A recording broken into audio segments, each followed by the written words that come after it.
আগে মিছা কথা কওয়া শেখেন, তারপরে ফেসবুকে ভাইরাল হওয়ার কথা ভাবেন। কারণ কি জন্য জানেন? বড় বড় স্বপ্ন দেখাবেন যে আমাকে আপনারা ফলো করবেন, ফলো ব্যাক করবো, কমেন্ট করবেন, আপনাদের এটা হবো ওটা হবো, মানে এটা দিব ওটা দিব, অনেক কিছু বড় বড় স্বপ্ন দেখাইবেন আর কি। তাহলে সে ভাই আপনারা ভাবেন যে আমগরে এই পেজগুলা ভাইরাল হয় না কে, আমাদের ভিডিওগুলো ভাইরাল হয় না কে? কি জন্য জানেন? আপনারা মিছা কথাই কর না। মিছা কথা যত করবেন তত ফটাফট আপনি করে ভিডিওগুলো ভাইরাল হবো।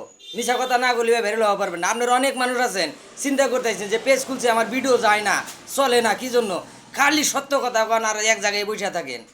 বহুত বড় বড় স্বপ্ন দেখান মানুষের, দেখা দেখা তারপরে সে যাওয়া পারবেন ভাই, তাছাড়া কেউ যাওয়া পারে নাই। আর যদি গেছে ভাই এটা তো 22 লাখ, এটা 2-4 জন, কিন্তু সবই না ভাই। বেশি সংখ্যার মানুষের মিছা কথা হয়ে গেছে। আমার মিছা কথা কর না কে? আমারও নতুন পেজ ভাই, এটা নতুন খুলছি আমি। জানি না আমার এই ভিডিও কয়জনে দেখবো না দেখবো, জানি না আমি কয়জনে কমেন্ট করবো না করবো। কমেন্ট করলে তো ধরেন আপনি করে ভালো ফলোয়ার্স বাড়বো, বা ধরেন আমারও ভালো কমেন্ট হলো,